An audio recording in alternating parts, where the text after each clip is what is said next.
We are in our third and final week of our LIT Health and Wellbeing series. Today we're going to be making some batch cooking recipes. So we're going to be having a look at some chili con carne and some chicken fajitas. So today we're going to be making some batch cooked meals. So meals that you can prepare ahead of time, you can freeze them and have them next week or the week after or whenever it suits you. So we've got two dishes today. We have a chili con carne and we have some chicken fajitas. And we're going to do these with the help of our slow cooker. So a lot of people are reluctant to use a slow cooker for various reasons, but I'm going to show you a couple of tips that might make the food a little bit more to your liking from the slow cooker. So we're going to start off, as I said, with our chili con carne. So I'm going to start off with some very lean mince. So if possible, if you can get mince that's less than 5% fat, that would be great. And of course, if you can get it maybe in the butcher's, even better.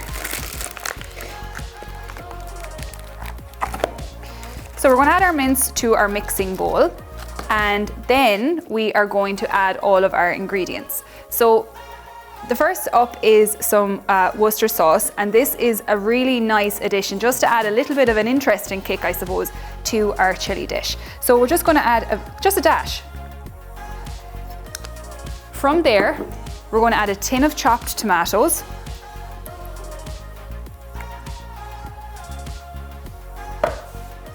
And then we're going to add a variety of spices. So we have some cumin, we have some chili powder, we have paprika, and we have some garlic. So I would advise that you add these in as early as possible, just to let the tastes and the fragrances really build up in the dish as it's slow cooking. So you're going to need about a teaspoon of each. The chili powder though, you can actually add as much of that, I suppose, as you can tolerate. So if you like it very spicy, you could actually add 2 to 3 teaspoons. So first up, we're just going to add our cumin. Now there's no particular order to adding these.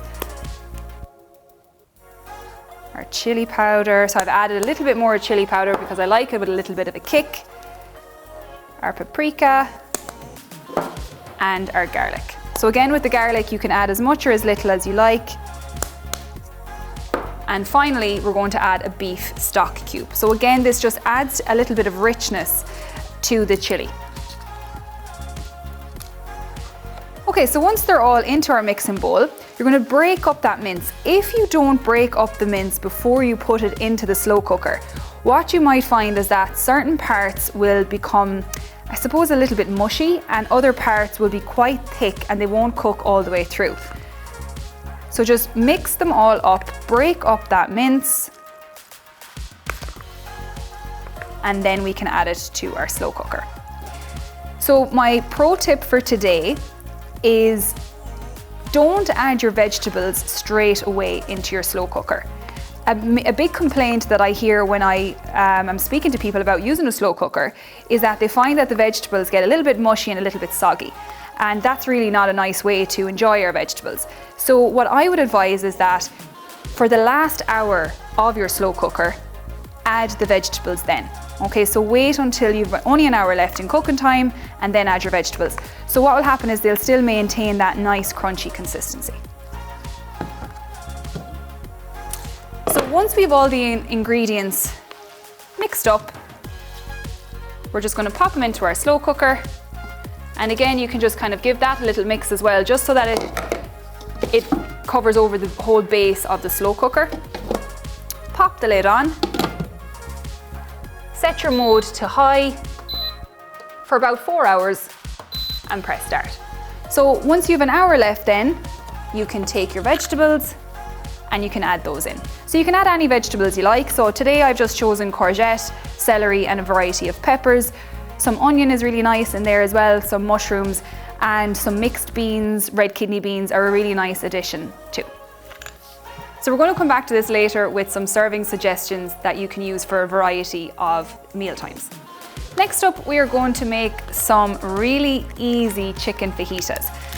Now, I know we can all get the kits, but realistically, they're not the healthiest of ingredients sometimes. So I'm going to show you a really healthy, nutritious way to make these chicken fajitas. So we're going to start off with a little tip on how to make sure that your chicken, I suppose, is edible and isn't too soft, too mushy. and doesn't break apart too much in your slow cooker. So what I would advise is that you cook your chicken fillets whole. All right, so the first thing that we're going to do is we're going to take them out and we're going to place them into our slow cooker. And then we're going to add the rest of our ingredients. So we're going to start off with our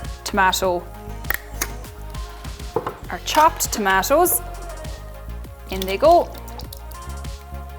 Now these ones have herbs already in them. It doesn't matter. You can use plain chopped tomatoes, ones with herbs. Some actually have some spices in them as well. This is the key to a good chicken fajita dish. A little bit of honey.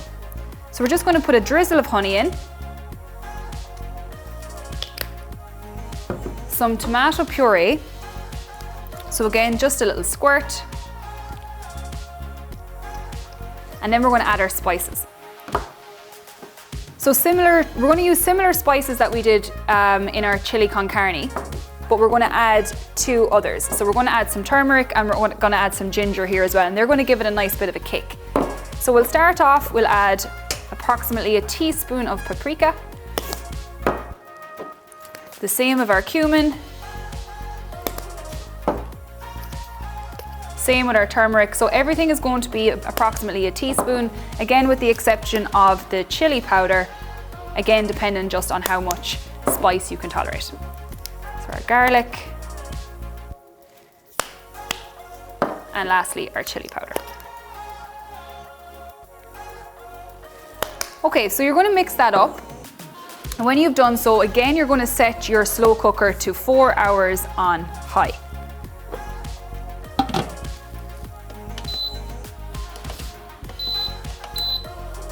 So we're going to come back to that again a little bit later with some serving suggestions. So ideas that you can take for lunch, for dinner, and again just ones that you can just pop into the freezer then as well. So now I'm going to take you through some serving suggestions based on the 2 meals that we cooked in the slow cooker. So we're going to start off with some lunch options. So in each of these wraps, I have the chili con carne to make it into a burrito, and I have the fajita mix here to make it into a fajita. So these are nice you can actually prepare them the night before, wrap them up in your tin foil, pop them into your fridge, and you can have them for tomorrow at lunch. If you fancy something lighter, having some stuffed peppers is a lovely idea. So a really, really simple way of doing these is just to cut your pepper in half, de-seed it, place your cold ingredients into it, and then if you want to soften your pepper, just pop them all together into the microwave for 2 to 3 minutes. Your peppers will soften and your mixture will heat. So this is a nice lighter option if you wanted to reduce some of your energy intake at lunchtime.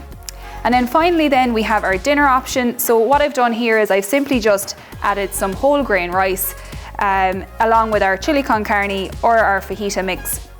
And as you can see, we have our vegetables interspersed throughout the meals just to give it a nice balanced and nutritional finish.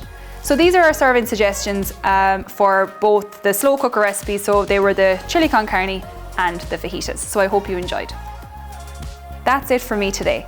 I hope you enjoyed today's recipes and the recipes that we've done over the last 2 weeks. Don't forget to tune in at 1:05 every day for the rest of this week for mobility, fitness and beauty.